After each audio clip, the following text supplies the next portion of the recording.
Hi, good evening. Welcome to the John Gaunt podcast. I've got a bit of deja vu. I've already done one show. If you haven't watched it, go and get it now. But if politicians listen to us, what today has proved is we wouldn't be in this mess. What a massive day for British politics. Starmer started talking about immigration this morning, migration, and the rest of it. And now it's all kicked off. Usual suspects have come out against his plans. His plans are nonsense. I'm not even going to go through them line by line. It's a complete and utter joke. But what it is illustrated to me today is that politicians only listen to us when there's an election. But do you know what? If they actually listened to us more, they wouldn't be in this mess, because the thing we've got that they clearly haven't got is common sense. They only care about our opinions when it's election time. The rest of the year, we're ignored, we're shut out, and we're talked down to because we're the plebs. But maybe, just maybe, if they actually listened to what ordinary people were saying, we wouldn't be facing half the problems we've got now. For example, let's take Brexit. Whether you agreed with it or not, for years, the political class, all parties, brushed it away, treated the public, me and you, like we didn't know what we were talking about. But we showed them, didn't we? We voted for it. We won, and they were forced to listen finally after about another 2 or 3 years after trying to reverse it. And of course, the main man trying to reverse it was Starmer. But now it's the same story with immigration. People aren't racist. We're just realistic. Most people see the system at the moment as being abused by illegal migration and illegal migrants, the so-called dinghy boys, as I call them, at Dover. But guess what? That's not prejudice. That is common sense. We can't let everybody in, and at last the politicians are understanding it. But they have for years plugged their ears and pretended that we were the problem. We're the problem, not the people who are breaking into our country. If you agree with me, get on and send me a comment. If you disagree, I want to hear from you as well. But what I'm trying to get over tonight is whether it's immigration, whether it's Brexit, whether it's Europe, basically the political class don't want to hear from us. They think we're morons. And I've had it up to here. And today's proved it, because if Starmer had actually tested those silly ideas he came out with this morning, ordinary people would have said, get off. That's never going to work. And it isn't. He's a joker. He didn't mention illegal migration. He didn't mention Dover. He didn't mention reform, although it was a reform-light rip-off speech. Does he think we're stupid? Does he think he can treat us like mushrooms, keep us in the dark and keep feeding us you-know-what? This, I believe, will be the day that we remember that Starmer finally did become toast. This is like Rishi Sunak when he left the D-Day commemorations early. This is the mistake. It's like Cameron offering us Brexit and saying he'd abide by the rules, then running away like the big snobby crybaby he is when he lost. I mean, just look at Starmer. He's drowning in the fallout. And don't forget, as I said, Sunak leaving the D-Day commemorations early to go to a party. Big mistake. He never really recovered. He completely misread the mood of the country, because people care about patriotism. They care about our forces, our heroes, our veterans. They care about respect. And Rishi Sunak blew it. And as I say, he never, ever recovered. And I believe that's what's happening now, in a way, with Starmer. Do you agree with me or disagree with me? Got a dirty mark there on my camera. Sorry, let me just move that. Do you agree or disagree with me?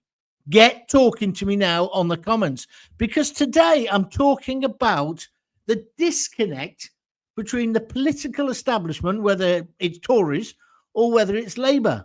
Have you seen them this afternoon debating the issue? They're straight back into tribalism. Oh, you did this, you didn't do that. Yeah, boo sucks. It's pathetic. Even while Starmer was doing his speech, dreadful speech this morning, the dinghies were still arriving. It was 400 people whilst he was doing his press conference. It's now gone over 600. And he didn't mention illegal migration. He's a complete and utter idiot. If you're enjoying what I'm talking about, press the like button, please. The like button. Rick Medlock says, afternoon, John. Afternoon, Rick. You got a comment to make? Brett Garside says, absolutely 100% correct. Thank you for your support, Brett. If you want to have a comment, we'll write it up on the right-hand side, or just below here, I think it is on your screen, and it will come up and I can read them out. I really want to have your views today. I think it's a joke. I think we're being taken for mugs, and I think it's been going on for years. But now I think it's time to stand up. They're not listening to us until they're desperate. Look at Starmer. He's absolutely drowning in the fallout of his stupid immigration speech this morning. He hasn't got a hope in hell of ever implementing that. And what about Starmer's cringy social media videos? They're all at it. Please, no one's buying it. You can dress it up with slick editing and slogans, but actions speak louder than words. And us voters, we're not stupid. He's put one up today of the White Cliffs of Dover, saying something like, I'm really protecting us. Last week, he was helping us out in Ukraine, supporting Ukraine. It's nonsense. They're pathetic. It's like the trendy vicar dancing at the school disco. No, don't do it. Stay away. Or being a parent and liking the bands that your kids like. It's a no-go area, Keir.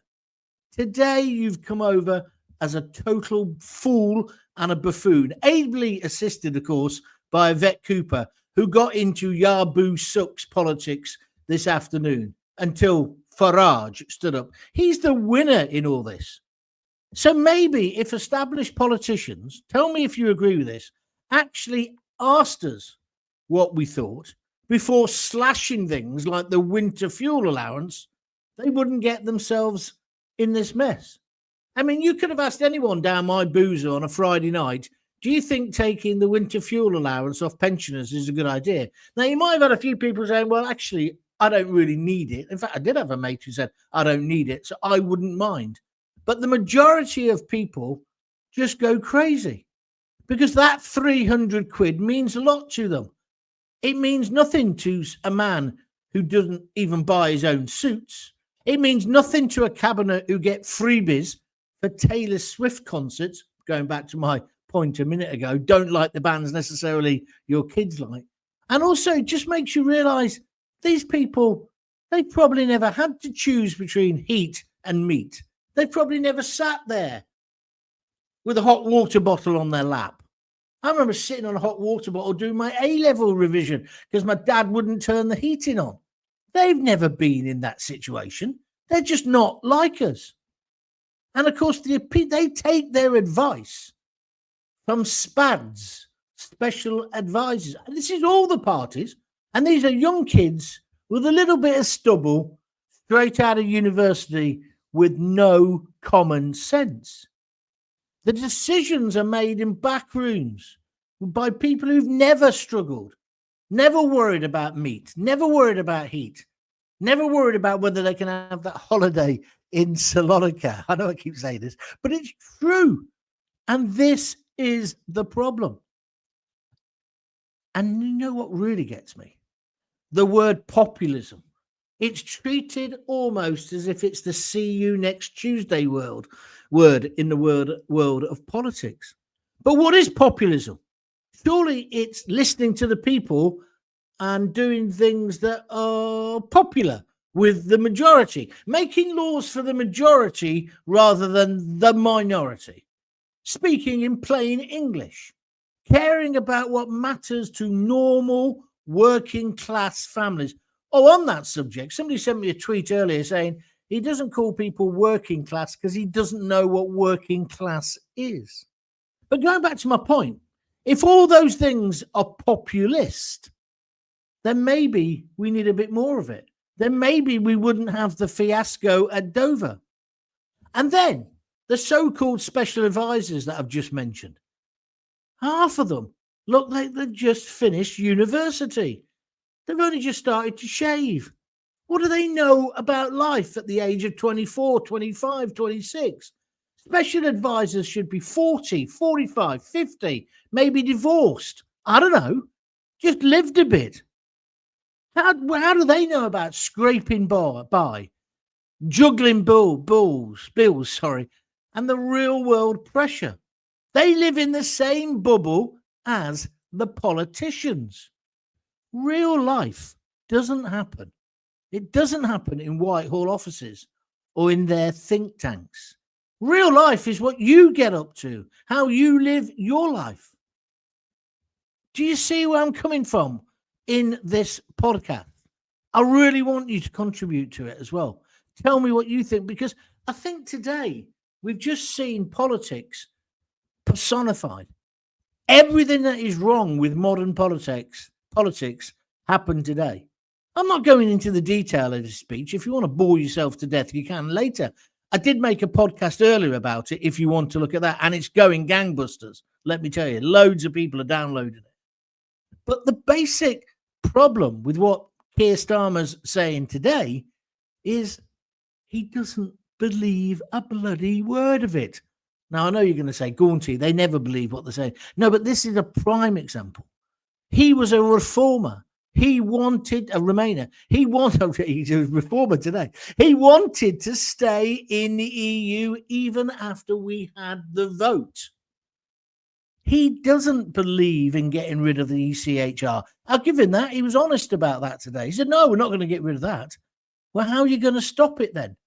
How are you going to stop it, Stan? Because as you spoke, 600 people broke illegally into our country. 600. How many of them, perhaps, were potential Iranian terrorists, like the ones our secret services and the police apprehended the other day? No one's vetting these young men of fighting age. They're in hotels dispersed all around the country. I'm not being paranoid, but if you said wanted to cause or start a civil war, getting young men who are good at fighting from war-torn countries and then spreading them all over our country, it's not a bad idea, is it? Particularly as they're not even paying for it. It's being paid for by me and you. So he comes on and he does this speech today, which he doesn't believe. He's doing it. Well, I think he's doing it to try and silence or reform UK, Nigel Farage's team. But the problem is, when Nigel Farage says, put them in tents, or we'll just leave the ECHR, or we're going to take the boats back, people believe him. They believe that he believes that. So this weekend, when he wrote in the Mail on Sunday what his kind of manifesto was, they all tried to pick holes in it. The mainstream media, the lamestream media, and the established politicians. But what they don't understand is he doesn't have to do detail at this point. People just want something different. People are fed up of being ignored. Am I right or am I wrong? Can you give me your views, please, now? Graham Hatton, he says, I think we all know by now that anything old Keir says, it's just hot air. He has absolutely no intention of doing anything about the numbers that are flooding into this country. Meanwhile, the country stinks. I think that's true. And then Chopper says, Starmer has more waffle than a Camden coffee shop. I love that. I don't think he believed a word he was saying today. Him and his ilk think the rest of us are inferior to them and they can feed us any old rubbish. Well, that's what I'm saying, Chopper. And I'm going further than that. I'm saying it's endemic in mainstream politics. And then if you dare to be out of that mainstream, you're a far-right fascist. Never a far left. Have you noticed that? It's always that you're a far-right fascist. It's disgraceful. Absolutely disgraceful. And what we've got at the moment is a tailspin not just Starmer and Labour, but the whole political class cannot cope with what Farage and his mob, so I shouldn't call them a mob, his party sorted out last week. It was an overwhelming victory, and they don't like it because he's coming for them and their lifestyles and their cozy little culture of, oh, yeah, we all know each other. Let's all go for dinner in North Islington. And Starmer personifies that. 1, human rights lawyer, tick. 2, basically doesn't believe people should be sent back. He's on the record. He wrote letters. The Jamaicans, remember the famous Jamaicans? They were all going to be sent back. And he stopped the plane. I think it was at Stansted. He was one of the signatories to a letter. These people were rapists, muggers, thieves, murderers. And we were trying to send them back to Jamaica. He stopped it. So when he says today he's going to cut migration, he's a liar. I don't think he's got any intention, or he's saying it at the moment because he hopes that will knock down reform for support. And let's face it, since the weekend, they've done quite well, the Labour press office. They've changed it from Farage is giving us a right hammering to, oh, he's an international statesman because of what happened in America. The trade deal, which I said earlier today, is a terrible deal for us. You got to congratulate Donald Trump. He stitched us up like a kipper. And today he sorted out China. But the press over the weekend was making it was Starmer's doing, that Starmer had got this wonderful deal, prompted, no doubt, by his very clever people in his press department. And then today, every single newspaper, and this is when I say to you, they're in bed with each other. If you ever disbelieve that or think Gaunt is just going over the top, just go and look at today's newspapers. Don't buy them. They're not worth buying. Just go and look at it online. They're front pages. Every front page of the national newspaper in Britain today talked about Starmer's plan to cut migration. He's going to cut it. He's going to do it. He's going to do it. Not one of them questioned, well, why isn't he talking about illegal? He's not talking about illegal because if he did illegal, he'd have to do it more or less straight away to prove he's doing it. The other one, the regular migration, in a way is easier to massage the figures. He also knows they're going down. But that's not the level that people are worried about. People are worried about the illegals, the potential, and I say potential, Iranian terrorists, for example, who have come in via our back door, Starmer. Because Starmer, you've not even protected the front door, but you've certainly left your back door wide open to be, to be exploited. And it's just ludicrous. So what people want, they want the boat stopped. That was Rishi's phrase, wasn't it? He failed. Yours was smash the gangs. Well, what have you done? Sweet jackal. And you can't keep blaming the Conservatives. You've been in power 10 months. And also, the opposition is not the Conservatives. The opposition now is reform. And everything you did today was like a recruiting sergeant for reform. I put up a little tweet while you were speaking. I was up at 5 this morning, so I've been looking after the dog here at my daughter's. He's getting a little bit better, thank you. But I was up at 5, so I was waiting for the news programs to start. Started watching them about 6 o'clock with my cup of char, and it was unbelievable. I was laughing at first, and then I was thinking, he doesn't really think he's going to get away with this, does he? But I think he's so delusional and so far up his own backside, which makes a change. I think he's lost. I think he's genuinely lost. I think he thinks he won a massive majority. I think he thinks he's popular. And people understand sometimes you've got to have medicine that doesn't taste nice. No, people hate you. I put up a tweet about it and saying, do you think this will work? And I couldn't believe what people were saying. Go and have a look at my Twitter line, my X line, Facebook, whatever you want to call it. Incredible. The vitriol. And again, I don't recognize this. We haven't had this before. We certainly haven't had it in this kind of way against one man, against the Prime Minister at this point in his career. The best thing he could do at the moment is to go. Let's take some more of your comments. Good evening, John. I agree. We're not stupid. We are fed up with everything going on. Well, I think after this show, you'll be even angrier. Because I'm just trying to join the dots. I find it incredible what he's attempting to get away with. And to shut down any dissent by calling you far right, a racist or a fascist. Ever since he lied about Southport, and then people rioted, which they shouldn't have done. But no, we've all been through this before. He's not apologized. Even though 2 days ago, top of the police said he's wrong. They weren't far-right organised. They were local people in each area that were rioting. Doesn't condone it. Of course not. But that's what was happening. Has he apologised? No. Has he said, let's review some of those cases to make sure some people haven't gone to prison when they shouldn't have done? Let's wind the clock back, because he loves going on about when he was director of public prosecutions.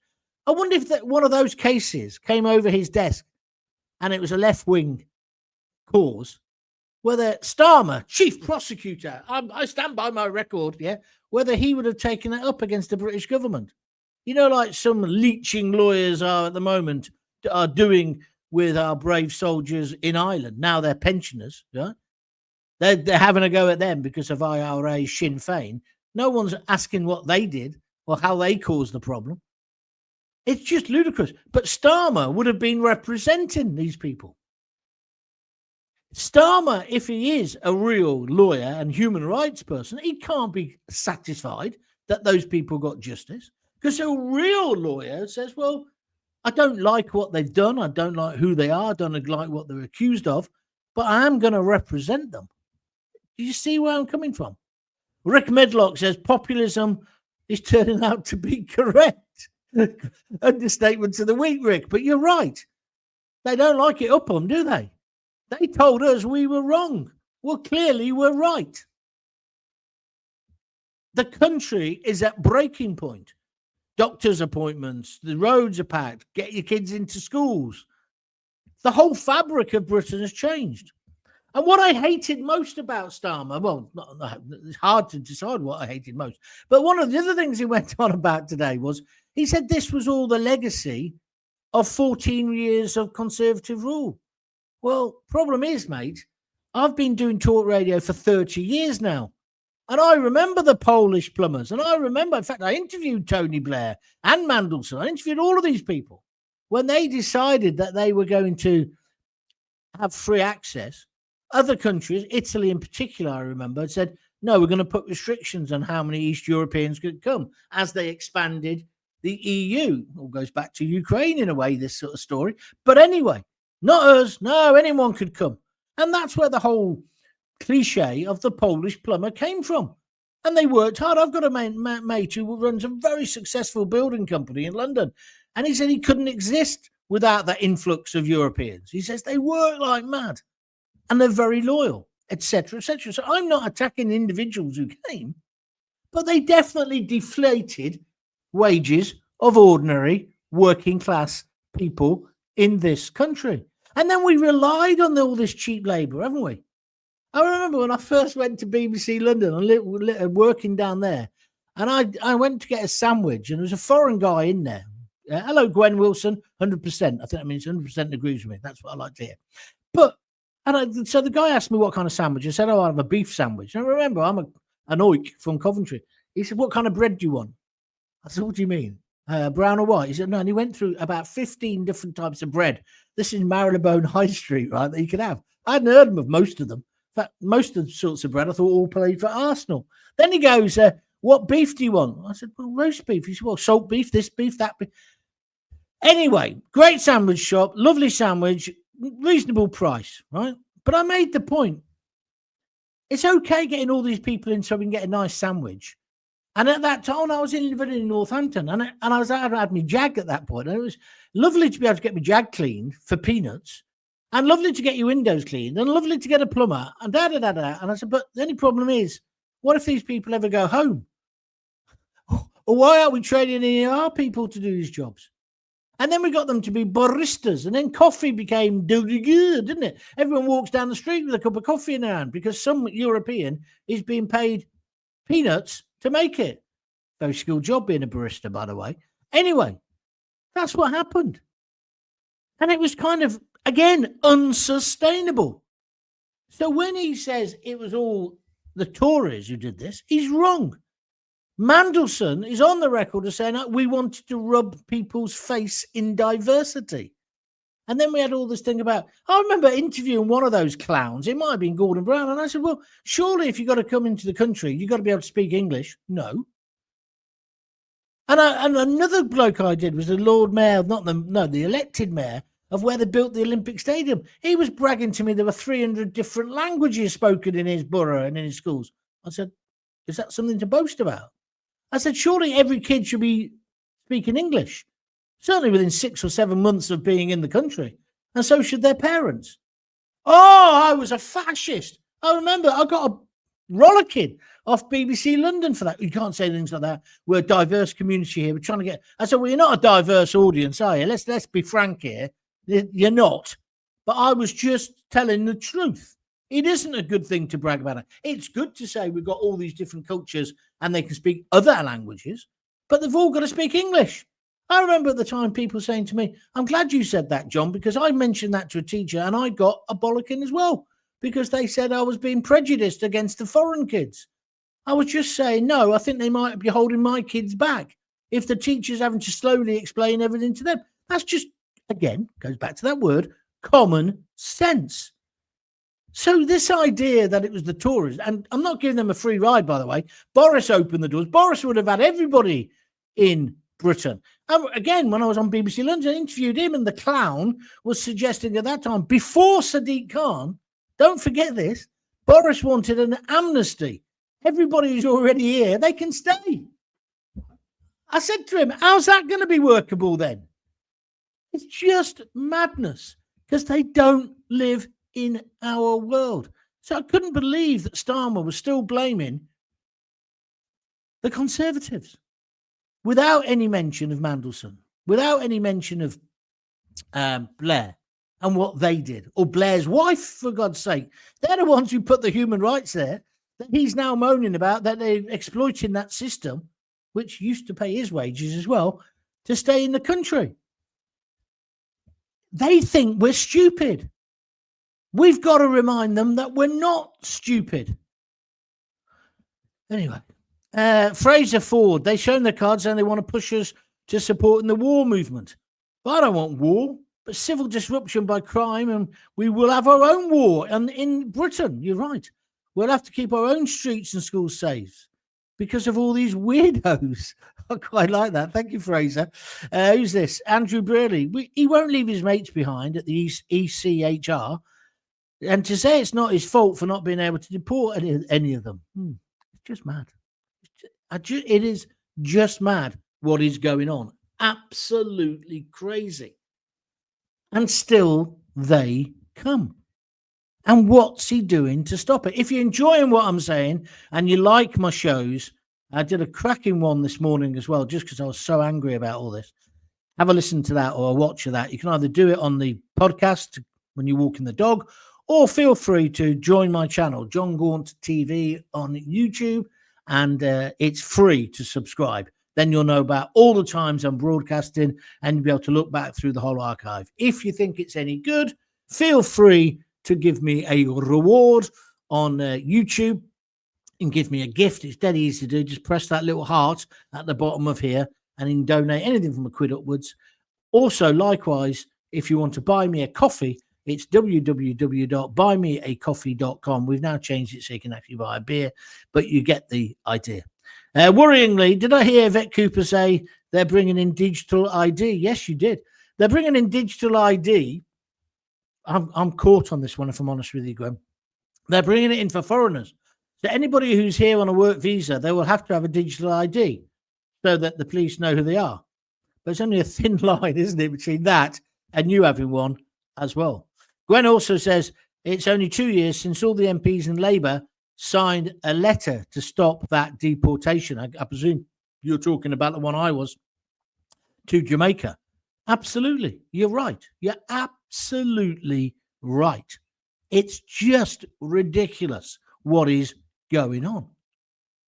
So, when they want to have these big programs, Newsnight or whatever, or Sly News, and they want to find out why are people turning to Nigel Farage, well, it's quite easy, isn't it? Because whatever you think of him, he speaks directly to people, not at them. And then he listens.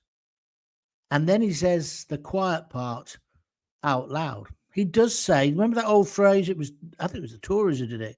Are you thinking what we're thinking? Well, Farage is. And I just don't think it's racist to say, look, we can't have everybody in the world in this country. It isn't.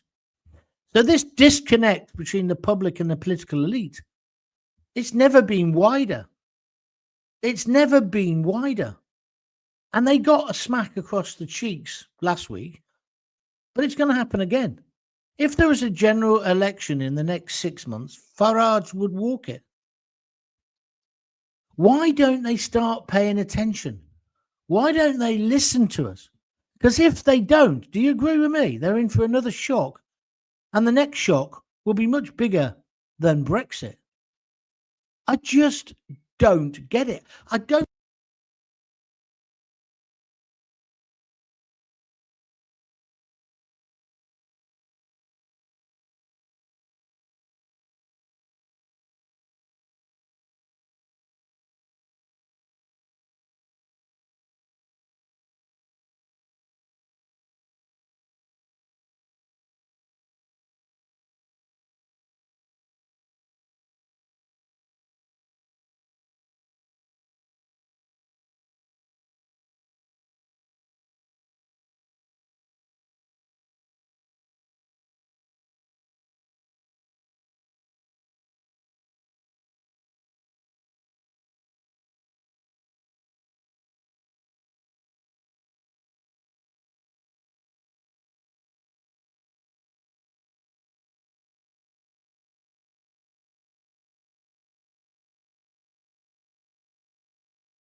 Can you hear me now? I'm back. Can you hear me now? I do apologize. I pulled the wire out myself, getting excited. Just tell me if you can hear me now. Just on the comments, just say, yes, we got you back, Gaunty. Yeah, I don't want to be speaking to myself. Victor Meldrew says, yes, sounds back. Graham Hatton says, yay. I don't know where to go back to now because I haven't got a script. It's just off the top of my head. Craig Urquhart says, anyone else know sound? We got sound now. I do apologize. Where was I up to? I'm glad you stayed with me. Thank you very much indeed. No sound, Gaunty, says Steve. Thistle says, John, you're just waffling. You're on mute. See, they're trying to close me down. This is what they're trying to do.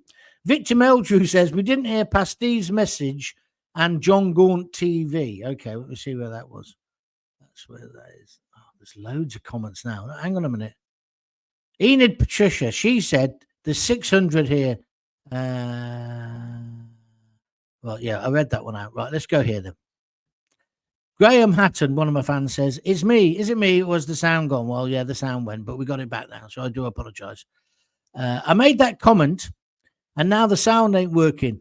Weird. Facebook mechanic. Yeah, it does sound like they're trying to censor me. I could make a big play about this and say, they're trying to close me down, but they're not. It's obviously my fault.